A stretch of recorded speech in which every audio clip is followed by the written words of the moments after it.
there are plenty of spoilers for Spider-Man Far From Home throughout this episode. Yes, thank you. So be aware, moving forward from this point, we will be talking about specific details from the movie. So many spoilers. Yes. Everyone good?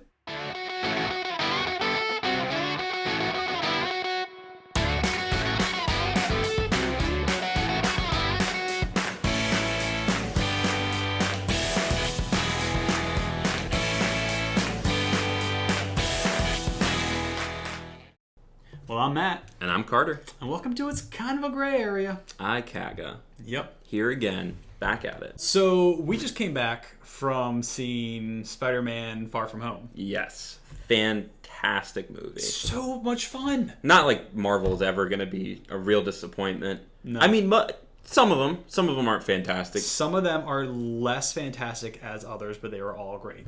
Yeah, I feel like that's a fair assessment for sure. Spider-Man in particular, though. I mean, so good. Homecoming was great. Far From Home is fantastic. Every cameo that he's had in anything. I really love this whole Tom Holland era of Spider-Man. Yeah. I think he really nails the Peter Parker side of it and seamlessly blends that with the Spider-Man side of his character. But yeah, I mean, there's been a lot of steps to get up to this era of Spider-Man. A lot of it's been, I think, on the legal side of like getting the rights switched over and like having like being able to incorporate him into this universe. The fantastic benefit of which has been no longer is Spider-Man a standalone character in his own self-contained universe. He's now an Avenger, and he's now a part of the shared cinematic universe that we all love. And it's so great to see how that's played out with his relationship with Tony. Yeah, I love their relationship. But back to the movie that we saw today. That was great. Very entertaining. Absolutely loved it. But one discussion that we were having after the movie about how Tony gave 16-year-old kid the ability to basically nuke the world. Like, unlimited Well, power. I don't think there are nukes on it. So what we're talking about... It's satellite weaponry. Edith. Yes, Edith. So Tony bequeaths Edith. That's a weird sentence. I know that word always cracks you up. He bequeaths Edith to Peter, and we've got some stuff to say about that. I don't know why I find that so funny. It is a funny word. It's a funny word. So Tony leaves behind what had to be a multi-billion-dollar satellite surveillance system that can basically access any information and is also equipped with very dangerous drones. An army of dangerous drones. Not like one. Hundreds of drones. Yes. Which, if you're watching this, you probably saw this. So, unless you had to get up for popcorn or something. In which case, that's what you missed. And also, you missed half the movie, man. Yeah. How long was the line for popcorn?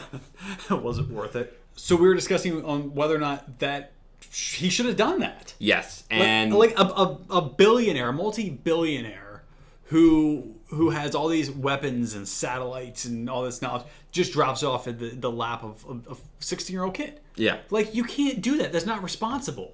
Well, my opinion, your opinion. We do disagree on this one. Yes. Which I love when we disagree. Yeah. I feel like it makes it so much more exciting. Like, the stakes are higher. So you are strongly opposed to the idea of him leaving this behind. I see where you're coming from with it, but I also think that there was no better person to leave that with than Peter. I get that 16-year-old boy doesn't necessarily scream like most confident choice, but it's not just any 16-year-old boy. It is Spider-Man. And it's someone that took on Thanos. Yeah. Brilliant student. Peter Parker is a very smart guy. Yep. Incredibly humble, to the point where it's awkward most of the time. Yeah. Real down-to-earth, smart, quick on his feet guy. Like, and the fact that Tony was mentoring him so closely, he knows that his quality of character is in line with what he expects for who is in charge of that. You could make the case for Pepper. She probably doesn't want... She's got a kid now. She doesn't want to get into like all that stuff. She's still running Stark Industries. Is she? Wow. She's fully aware of everything that's going on, and she probably gets like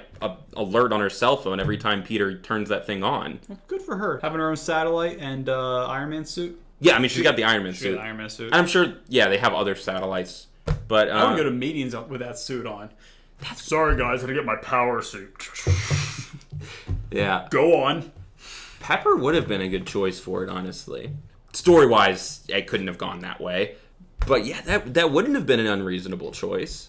I I am just really glad, another huge spoiler, after Spider-Man gave up the ability, the access to Edith, that he got it back. Because that was just like, oh my gosh, he messed up so freaking big. Yeah. But, yeah, I can't believe they did it. They did it. Yeah. I mean, and I know it sets up the whole third act of the movie, the fact that he does give it away, but that is still a pretty noble decision to make. Oh my gosh, yeah. To give up that kind of power. Yeah, like someone just handed him all of that information and all of that ability to manipulate information, and Peter is just like, yeah, I don't want this. Very few people would react that way. Very few people would be given that much power and then immediately try to figure out who is best suited for it because you just assume that you aren't. Well, he just wanted, like, all Peter wanted was to tell MJ how he felt. Let me back up just a little bit and just go ahead and answer that I am on your side now. Okay.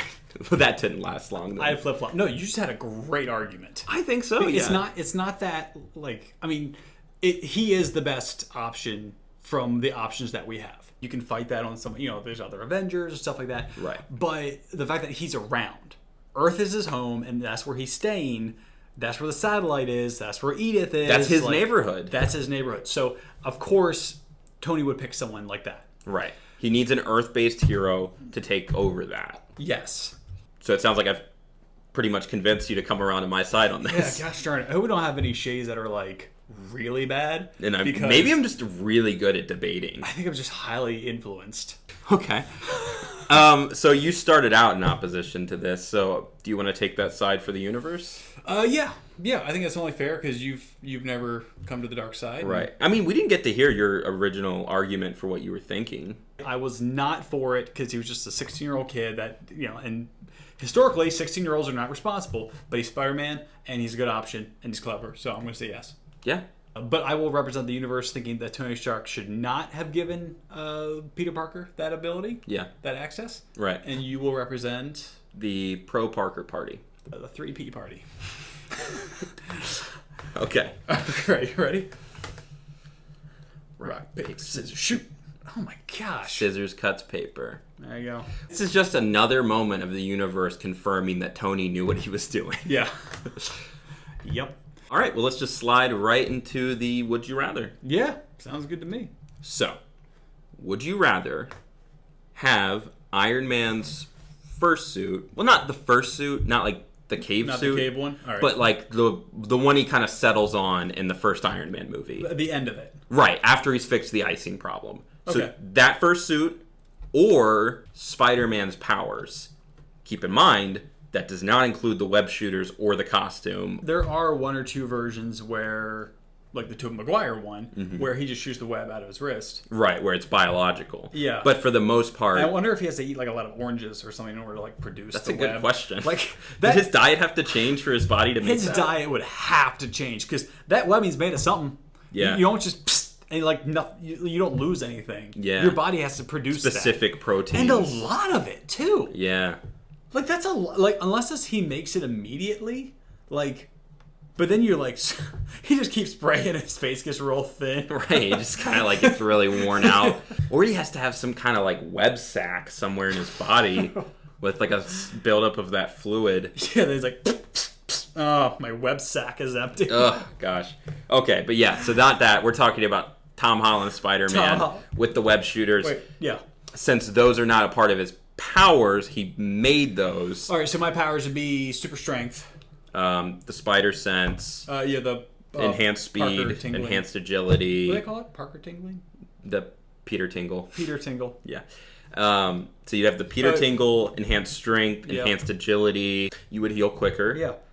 Better eye vision, better senses in general. Muscle definition. Yeah, you would have better muscle definition and obviously the ability to walk up walls and stick to things. Yeah, which I don't get it when they do that with shoes. He has to be barefoot. I don't understand it either. Like, how big are those little barbs sticking out of your toes? Well, that's just the Tobey Maguire version. And some other things, they have weird roundabout explanations of that, where it's like he creates a field around his fingers of high friction, so it, as long as the suit is thin enough, it still permeates. Getting back to the would you rather. Yes. All right. So I would say Oh, man, that's really tough because that Iron Man suit is freaking cool, man. Mm-hmm. Even the early suit is very impressive. I will say, one of the downsides to that suit is you do need those robots to take it apart because he didn't have the technology worked out where you could just step in and out of the suit. So you'd have to have the full setup to get in and out of it. So with the Iron Man suit, you get to fly, you got like weapons, all that crap. The AI system. You got a built-in best buddy. Yeah, you can pee right in the suit. Because of the robots specifically having to take off the suit, I would go with Spider-Man powers. Yeah. And also, I'm going to go ahead and assume that I would age slower and live longer due to the Spider-Man powers for like healing and stuff like that. It depends on which comic you're reading, I guess. Well, I want the one where he lives longer. Well, we don't know if that's a thing in the Marvel universe, the cinematic universe. No, I'm telling you, if you heal quicker, you are healthier. You're more agile. You're more toned. I don't know if they've specifically said that he heals faster in this one, though. I mean, he's definitely has a higher pain tolerance. I mean, he gets thrown through walls all the time and, like, drops off buildings. And I know he says, like, well, I still feel pain. But, like, anyone else, that's the whole day. Some people, like, stub their toe and they need, like, 10 minutes. So if you can get thrown off of a building and slam your back into the top of a car and then just get up and be like, oh, that hurt, you have a higher pain tolerance. You do. So I would say that I would go with the Spider-Man powers. Yeah. I would. And I'm pretty sure I know what you would pick. 1000% Spider-Man. Anything that gets me closer to being Spider-Man, I am all for. And for it. Those powers are fantastic because you can use them whenever. I think the Iron Man suit would probably be more powerful. Yeah. But there's limitations on when you could use it and how you can use it. Where with Spider-Man's powers, I can use them as I see fit, which I like. I like that sort of freedom. Well, I guess that pretty much brings us to the end of the episode today. Yep. Sad day. It has to end sometime. We can't just go on indefinitely. Well, we've had a couple requests. If you want more content, just go listen to the podcast when that's released. Yeah, Kim. We're not making a 90-minute video. Right. Anyway, remember to comment, like, and subscribe. Pack extra web fluid. Ring the notification bell. Don't date a superhero's relative. And make sure you keep your passport up to date. Mm-hmm. And as always, IKAGA. Yup.